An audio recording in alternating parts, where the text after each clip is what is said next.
History facts that will literally shock your senses. Today, we present to you a list of historical facts so bizarre it will shock your senses. So enough with the mumbo-jumbo intro, and we'll go directly to the facts.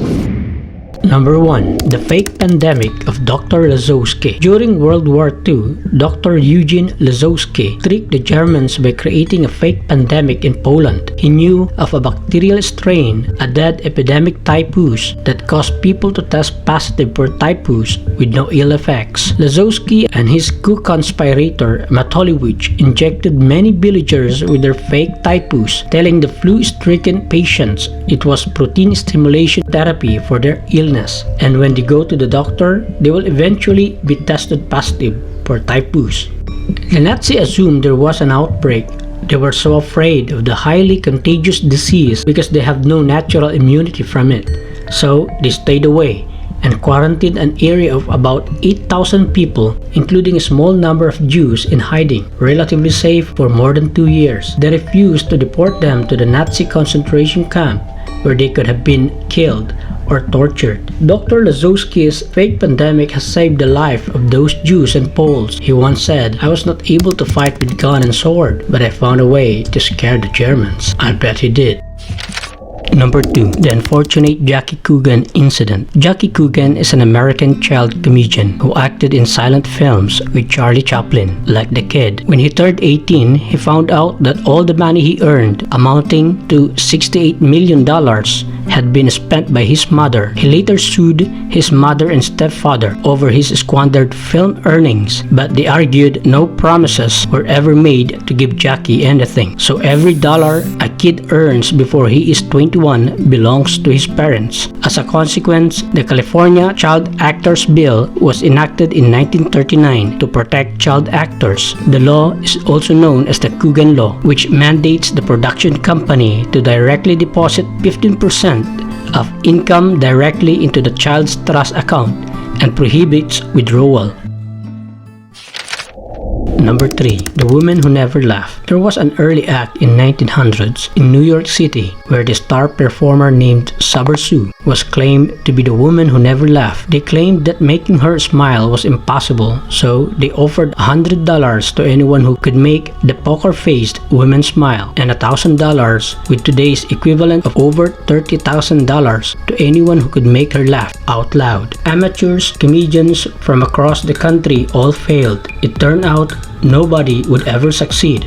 Saber Sue's real name was Susan Kelly, and she suffered from facial paralysis that made her physically incapable of smiling or laughing. Willie Hammerstein, the Roofs Gardens manager, knew making Kelly laugh was an impossible task. He paid her $20 per week to sit and stare blankly while world-class comedians performed their act to sold-out audiences for free.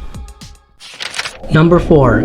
Registered to a mayoralty candidate as a joke and turned out to be the victor. In 1887, a group of men added a woman named Susanna Salter to a mayoralty ballot as a joke to humiliate women. Instead, she won over 60% of the vote. She became the America's first woman to be elected as mayor and one of the first women to serve in any political office in the United States. Salter never really ran a campaign for office. She didn't even put her name on the ballot during 1887 mayoralty election in Argonia, Kansas. A group of men only wanted to humiliate both her and to expose the movement she allied herself, the local chapter of the Women's Christian Temperance Union, as marginal and idiotic. On the election day, when most of the candidates registered for office, they put her name down on the same slate that was endorsed by their group, replacing the man whom they nominated as mayor. Voters were shocked to see her name at the top of the ballot, and Susanna Salter was hanging up laundry when she heard that her name was on the mayoralty ballot. Number 5. Overcoming trauma leads to the same terrible incident. Mr. Ramon Artaga Villa survived the fire and sinking of the ship America close to the shore of Punta Espinillo, Uruguay, in December 1871, leaving him emotionally traumatized. After 41 years of struggling with his trauma, he was finally able to overcome his intense fear. So, On April 1912, he decided to sail again, only to die in the sinking of the new ship. Anyway, the name of the ship is the Titanic. Number 6. A Tokaimura nuclear accident victim forced to live for some experiment. In September 1999, a lab technician named Heihachi Ouchi received a deadly radiation dose in the second Tokaimura nuclear accident in Japan with a mortality rate of 100%. However, since the nuclear effect in the medical history is considered to be an extremely critical issue, during those days, Heihachi was kept alive for 83 days in some experimental way. During his shift, Ouchi worked with two other lab workers, Yokokawa and Shinohara. Ouchi and Shinohara were preparing the substantial batch of nuclear fuel by adding nuclear solution to the tank. Sadly, they had mistakenly added about 16 kilograms of uranium, which is an extensive quantity in one of the precipitation tanks. Suddenly, a self-sustaining nuclear chain reaction began and the accident took place. Ouchi was the nearest to the explosion with 100% serious burns. The radiation penetrated the chromosomes of his cells. Medics kept him alive by pumping huge amount of blood and fluids into him on a daily basis and treated him with drugs. Ouchi requested several times to be released due to his excessive pain, but despite the pleading to let him die, doctors exerted utmost effort to keep him alive and took him on a total life support until his death in December 1999 due to multi-organ failure. Number 7. Inventor jumps off from the Eiffel Tower. On February 4, 1912, Austrian tailor Franz Reichelt thought he had invented a device that could make men fly. He demonstrated his device by jumping off the Eiffel Tower, but only to dive into his own demise. In July 1910, Reichelt started developing a parachute suit, a suit that is a little bulkier than those normally worn by aviators, except for some additional rods, a silk canopy, and a rubber that would allow it to expand and to become what Reichelt hoped would be a practical and efficient parachute. After announcing it to the press that he was finally permitted to demonstrate his invention, in February 1912, Reichelt arrived at the Eiffel Tower for the demonstration. The moment they knew his intention, his friends tried to persuade him to use dummies in the experiment instead, but he didn't yield to their proposal. And the next episode is a terrible scene of him jumping off to his own death. Number 8. Moondyne Joe. An Australian man, Joseph Bolitho Jones, better known as Moondyne Joe, escaped from prison so many times that he became famous not for his crimes, but for his many escapes from jail. Because of this, they made a special escape-proof cell for him. The stone-walled cell was packed with a jar of sleepers and over 1,000 nails, and was almost airproof and lightproof. When his health started to deteriorate in 1867, he was made to work on breaking stones under constant supervision. The security was so tight that Governor John Hampton was so confident to set an arrangement with Joe, saying, "If you get out again, I'll forgive you." However, the brocks eventually piled up until it partially covered him from the guard's view. Then, every once in a while, he would swing the sledgehammer at the limestone wall of the prison. And finally, on March 1867, Jones escaped through the hole he made in the prison wall. Despite an extensive manhunt, Joe remained at large for nearly 2 years.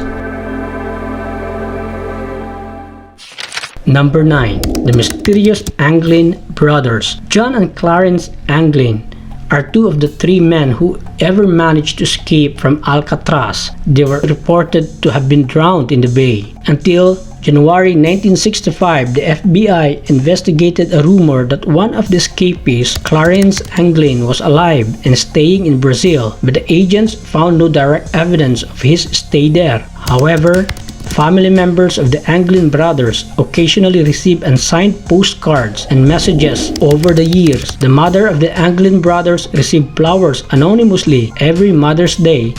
At their mother's funeral, 2 very tall, unusual women in heavy makeup were reported to have attended her funeral. According to Robert, they stood in front of the casket, looking at the body a few minutes. They wept and then they walked out. Number 10. The richest colored girl in the world. In 1913, a 10-year-old black girl received a land allotment of 160 acres in Oklahoma. Her parents were descendants of African people who were slaves by Muscogee Creek Nation before the Civil War, but later they became Muscogee freedmen, and being as such, they were entitled to land allotments under Treaty of 1867 made by United States with the 5 civilized tribes. Sarah Rector was allotted 64 hectares, not suitable for farming. The family was so poor they couldn't even pay the annual property tax. Her father petitioned the court to sell the land, but it was denied. He then leased it to an oil company. In 1913, the independent oil driller B.B. Jones drilled a well on the property which produced a gusher that began to bring 2,500 barrels of oil a day. As news of Rector's wealth spread, she began to receive requests for loans, money gifts, and marriage proposals, despite the fact that she was only 12 years old. Number 11. The Rainmaker Man. In 1915, a man named Charles Hatfield convinced the town of San Diego that he could create rainfall using a secret mix of chemicals. In 1915, San Diego was suffering from the worst drought. The reservoir level is dangerously low, threatening the region's potential growth. A civic organization demanded action, so the city of San Diego did something bizarre. It hired a rainmaker, Charles Mallory Hatfield. The city offered to pay him if he could end the drought, and a few days later was the town's worst flood of the 20th century. Hatfield erected a tower which was designed for moisture acceleration near Morena Dam.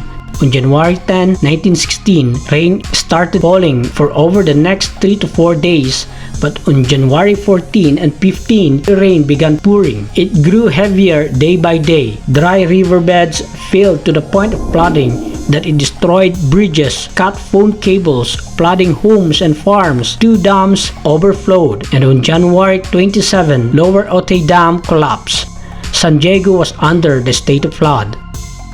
On January 30, Hatfield dismantled his tower and went to receive his reward. But if the City Council of San Diego paid the amount, they would be liable for the damages. So they demanded that Hatfield should admit that he caused the rain and the damages it brought first, before the payment.